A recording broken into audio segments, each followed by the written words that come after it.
Augusto Victa, a Filipino actor born in 1949, made a lasting impact on the cinema and television. With his roles in Missing in Action, Escapo, and Heatseeker, his versatility and intense characterizations left a lasting impression. Augusto Victa's life was a testament to his love and companionship with his wife, Eliza, providing him with unforgettable performances and a legacy of affection. Augusto Victa, a prominent figure in Philippine society, passed away due to pneumonia in Manila, leaving a lasting legacy. Pare, ano ba? All very noble, Mr. Chung. But how is such a goal? Tanong ko sapagkat siya ang ultimate winner or loser sa kaso. Bakit hindi muna tayo magpalipas ng 1 o 2 linggo? Justice delayed does not necessarily mean justice. Ako kasi totoo eh. Kasi pinatingnan ko sa tasador. Okay daw naman. Naniwala naman ako dahil kumpare ko yun eh. Inaanak ko yung anak. Pag-alala, Mr. Lee. Sigurado ako dahil mabait na bata ang aking anak. Kaya kung kabutihan at tunay na pagmamahal ang papakita ni Elmer kay Abigail, sigurado ako ganoon din matatanggap niyang pagmamahal niya.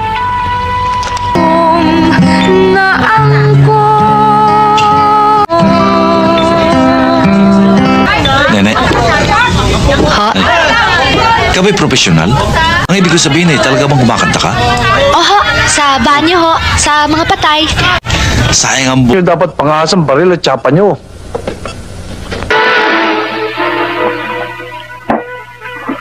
Kasi noong 1 taon, medyo nagipit ako.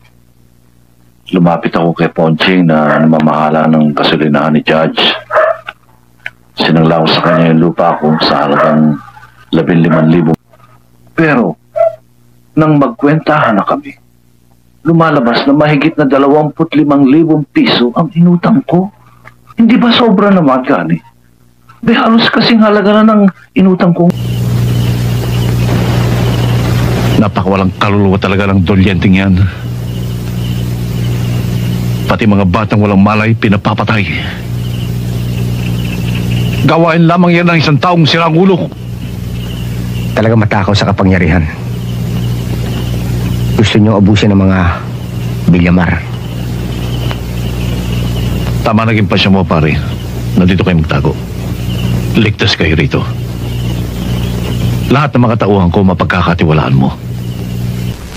At tulad ng sinabi mo, Mr. De Dios, ikaw at wala nang iba, ikaw ang kumonsentis sa kanila para magtanim. Siguro, hindi mo pa nakakalimutan. Ay 15 taon na nakakaraan. Binaril ka ng kaaway mo na pumagit na si Rick. Si Rick sa ospital dahil doon. Kung hindi dahil kay Rick, wala ka na ngayon. Siya ang taong naging dahilan kung bakit nakakulong. Hawak sa investigasyon sa ginawang pagpatay ng iyong inay. Ginamit ni Valentin ang kanyang pagkapulis. Pinabigat niya ang kaso ng iyong inay at napaniwala niya ang korte. Kaya habang buhay naging sentensya niya. At nagbunga ang ginawa nilang paglapastangan sa aking anak. Pinalaman dito, nag-frame up lang kami. Alam ko, huwag kang mag-alala, anak. Hindi kita pa... Muli na namang magaganap ang pagtakip. Maxima, huwag na huwag mong aalisin ang kwenta sa bata, ha? Kahit na anong mangyari. O kuya, sundin ko lahat ng bilin mo. O sige. Paano kuya? Tutuloy na kami. Mapasa inyo nawa ang pagpapala ng poong may kapal. Salamat kuya Sebastian.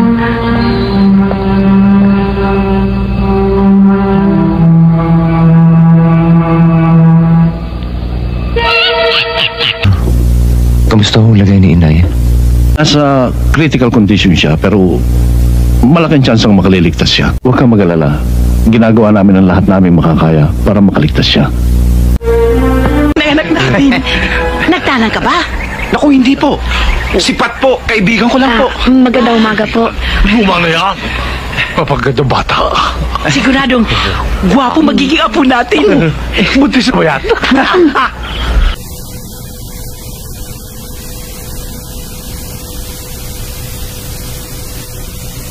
Gusto ko lang ipaalawin sa'yo. Ang utak ng bawat na lang ay ginawa ng Diyos na mas mataas sa puso upang may tinimbang sa damdamin at kailan. Ang bawat galit dapat kingkinin.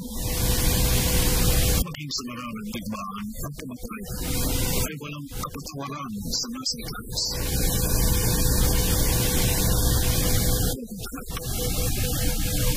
Huwag kang patala sa buyo ng diyangka. Huwag mong payagang mag-aramal ng isip ng apoy na sumiskrab sa indagin. Ipitik mo na lamang ang iyong mga mata. Manalit ka. Mayroon tayong amang nasyan na magpaparusa sa lahat ng mga nagkasa. Sa sakdal, mangyari lamang na tumayo. Dahil dito, ang nasa sakdal ay mahigpit na pinagbabawalang muling manggamot. Sino meron? Order! Kapag kayo nag-ingay pa, parurusahan na kayo ng hukuman. Gusto ko sana kayo mabigyan ng trabaho, pero maliit lang budget ng simbahan eh. Baka hindi ko kayo mapasweldo. O siya, sige, halika kayo dito. Ay, ano kaya eh? Mga hindi.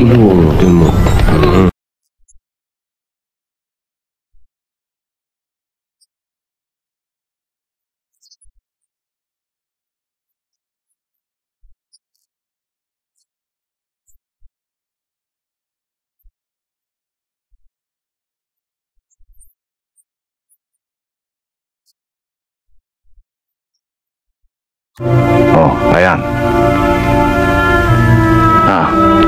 Okay ba? Meron kang color TV set, private phone, another bathroom with hot and cold water. Alam mo, Jane, kung ako mister mo, the best lang ang ibibigay ko sa'yo. May pamilya ako. Alam mo, Iha, ang sakit, hindi namimili ng araw ng paggagamot. Malaking diferensya noon, Iha. Pwede kong pahabayin ang buhay mo ng mga 3 or 4 months more. Mamaya natin pag-usapan. Christy, Atty. Malyares ang aking general manager.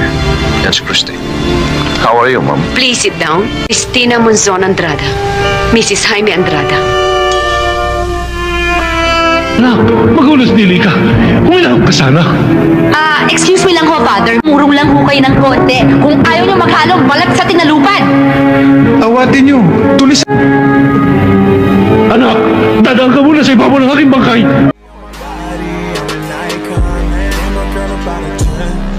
I should fuck her, you know.